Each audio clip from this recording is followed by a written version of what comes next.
Hey everyone, welcome back to the channel, and we're doing another older one here from Corgi, of course. It is the good old Junkers Ju-87. This is an R2 Stuka here, a tropical one. We're heading out to Libya in 1941 during the North African campaign, and our aircraft here was piloted by Hubert Pölz, a Knight's Cross recipient. He would score successful hits on many Allied shipping, including sinking a large troop transport, and also a direct hit on the escort ship HMS Auckland. But his aircraft was also severely damaged by a hurricane during the mission, but he did manage to land, but unfortunately his rear gunner had been killed. He would later on also hit a Royal Navy cruiser with a 1,000-kilo bomb, but later again would be shot down once more, and they were forced to bail out this time, and Herbert would bail out with his rear gunner, and unfortunately the American fighter did turn back around and shot his rear gunner while in his parachute as they descended to the ground. Herbert would be hospitalised for 4 months with leg wounds, and after this experience he vowed never to bail out of an aircraft ever again. He would be shot down 4 times in World War II. He flew 1,055 combat missions, and 351 of those after converting to the Focke-Wulf 190 late in the war, and he would actually score 11 aerial victories. He would survive the war in World War II and also founded his own aviation company. Now, we'll open this up. In 1994, though, on holiday in Spain, Herbert went missing while swimming. He disappeared without a trace, and his body was never found. But we do find here is his aircraft in model form, and it does have some details in the flap. It's the usual Corgi style. And yeah, in 2002 he would be officially declared dead, but yeah, he disappeared aged 76. Oh, can we get it out? It shouldn't be that hard. I seem to be struggling for some reason. There we go. There's a little bit underneath. We'll quickly move that out of the way. We'll open this up so we can get our hands on this beautiful looking aircraft here from Corgi. It does come with the usual stand, as you can see. It's got a clear base.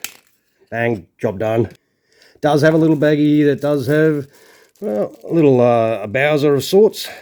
It's always good when you get some nice little accessories with your model. And we will grab this Stuka out and have a real good look at it. Alright, we will zoom in so we can see some of these nice details first. Oh, look at that. That is cool. We'll have a little look at the wing details first. What's that? Does look to be a little bit of a blemish on the paint. We'll call that war weathering. But that snake motif, that looks absolutely awesome. It's got his gunner in the rear, yes, and Herbert in the front there. There is a lot of nice detail. Does have the period correct markings, which is always good. Yeah, this is very nice.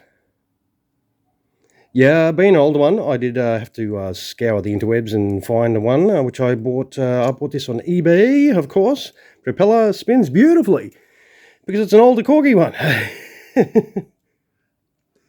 Now, underneath, it does have a little bit of radiator detail there, which is pretty cool. I think yes, it does. That opens up to reveal some beautiful engine detail, which is pretty cool. It's always a nice feature of these models. Underneath, we have, it looks to be carrying some tanks and a couple of smaller bombs there. And that large bomb in this center. That does look fantastic. No, it does present very well. I think this is another nice one. Of course, if you do want to, yeah, chuck it on the stand hole, stick it in there. Oh, it doesn't want to stick in there. Let's try that again. All right, it's very close to the bomb though, so you do have to be a little bit careful of that. And that is your Stuka on the stand. And that does look pretty cool. I think this desert livery is really nice as well, so I am pretty happy about grabbing this one.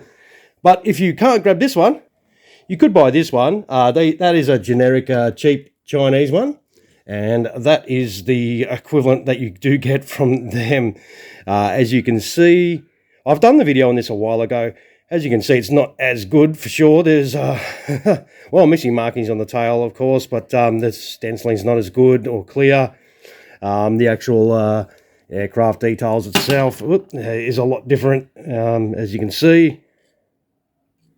You can see the coloration difference for sure. And even the whole camo pattern is all completely different as well. So it's going to come down to if you want a Corgi one or a cheaper one. I think this Corgi one is brilliant, and it's also going to come down to availability as well. These are still available, I'm pretty sure. You can just buy it on, AliExpress or whatever, anywhere. You buy your little cheaper models. This you got to hunt. Only a limited amount of them were made. But let's see what this does weigh.